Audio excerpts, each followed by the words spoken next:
Good evening everybody, and welcome back into my lovely sunny kitchen this evening. What a fantastic day. I didn't finish work till 3:30, but by jings I rushed home to get my shorts on, and I've been sitting outside ever since, and it's just glorious. So to that end, we are going to have a little barbecue tonight. We've taken out some burgers and a little packet of sausages from the freezer, and Vaughan is preparing the little charcoal barbecue as we speak. So tonight I thought I would do a couple of things to go with the barbecue. Now I may have done some of these for you before, but it's what we're going to have tonight, and I'm doing one of the items with a slight twist, so I thought it might be worthwhile you having a look. First of all, in this casserole dish here, I have already boiled up some spaghetti. And I don't know if you remember, way back at the beginning of lockdown, I had made a batch of this pesto, green pesto, which I managed to smash when taking out the fridge. So I made another batch on video for you guys. And this is it. It's still in the fridge and it's absolutely fine.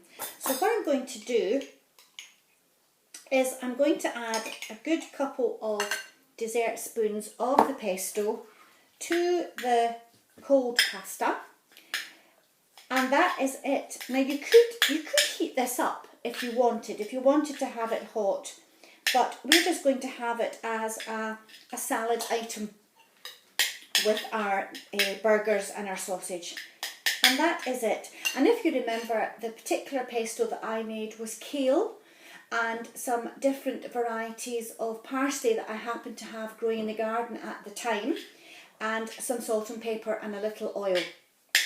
I use vegetable oil, but you can use olive oil, which is it's a nicer flavour, and it's what is normally in the recipes. So that's that. So that's my pesto pasta for later. So I'll just put that to the side there. And I'll put the lid on this and just stick it back in the fridge just to keep it nice and fresh. And what I'm going to do for you next is my coleslaw. Now, I seem to remember last night I actually did mention this to you. Oh, got a runaway apple there. So I thought tonight I would just actually show you what I did, because the twist was I used the runaway apple last night through the coleslaw, which I've never actually done before, and it was really nice. So I've also used red cabbage, and we have had a problem with some of our veg this year, or Vaughan has had a problem because I don't do it. I know nothing about growing vegetables. I just cook them, but they haven't all worked out as well as expected, and a lot of people are saying the same thing. And what we're beginning to think is that perhaps we had the hot weather too quickly, and that hasn't helped in the good growth of all the veg. But Vaughan managed to pick this lovely red cabbage for me. I've just cut off a little bit that was bad. It's been steeping in water all day, and all I'm going to do is very thinly, as you can see, very thinly shred the cabbage, because you're not wanting huge big lumpy bits. You're really wanting it as fine as you can. Now some of you may have a food processor, and I have one as well, but for just doing this it's not worth taking the whole machine out and having to wash it all. So I'm just going to finely shred the cabbage. Now I'll carry on with that later. I'm not going to keep you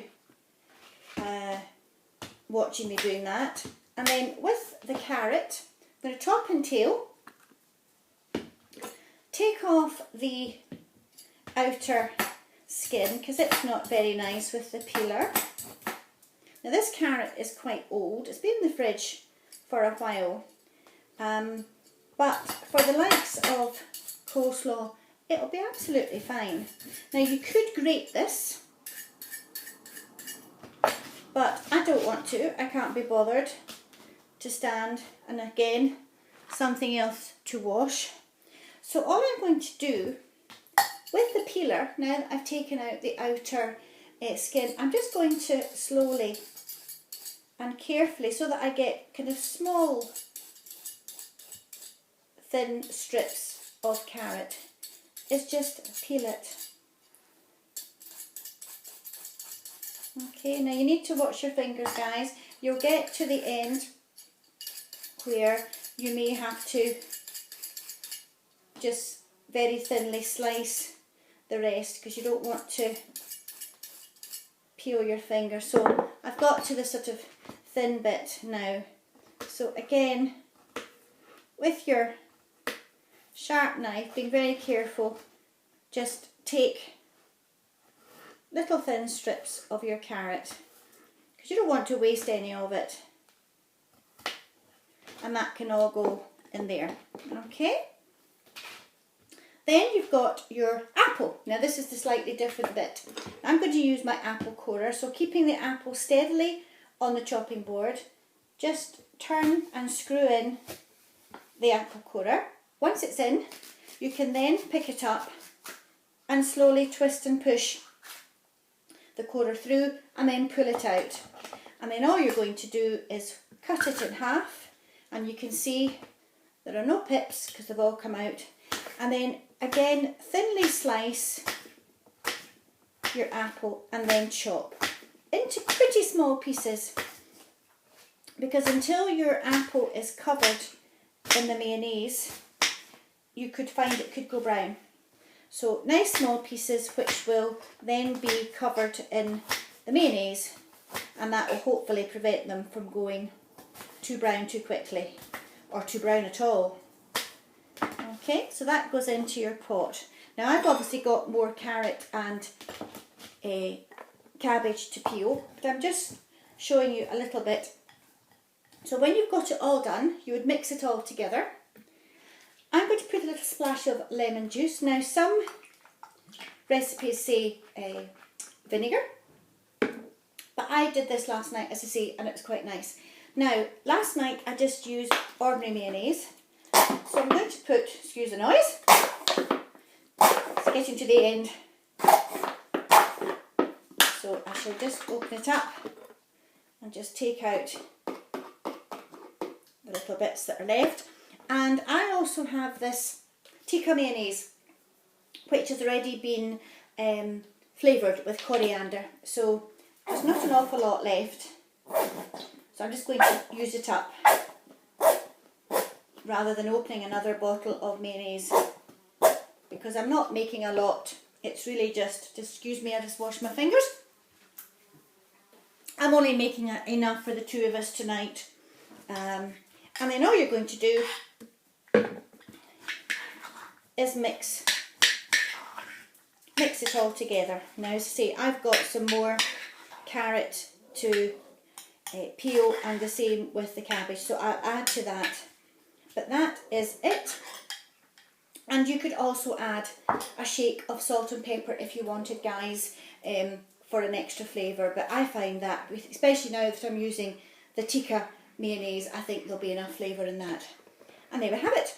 So that's our burgers, which we will have, and our sausages with some pesto, spaghetti and some coleslaw.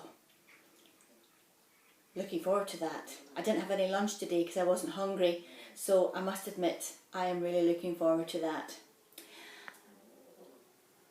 Challenge for tonight, let me think. Do you know, I think I'm going to let you off tonight, guys. It's hot, you'll be tired because the heat tires you out, and I know I am. So let's just enjoy the video tonight. No challenge. If I can think of something later on when I'm sitting down in front of the telly, like a word search game, although I know Hannah does that for you, then I'll maybe put something on. Otherwise, hopefully I shall tune in with you tomorrow. We are not going away as planned. I think it's going to be too hot because we're going to go away in the van for a night. So I should be around and hopefully come up with something a little bit different. Thank you for tuning in. Take care. Bye for now.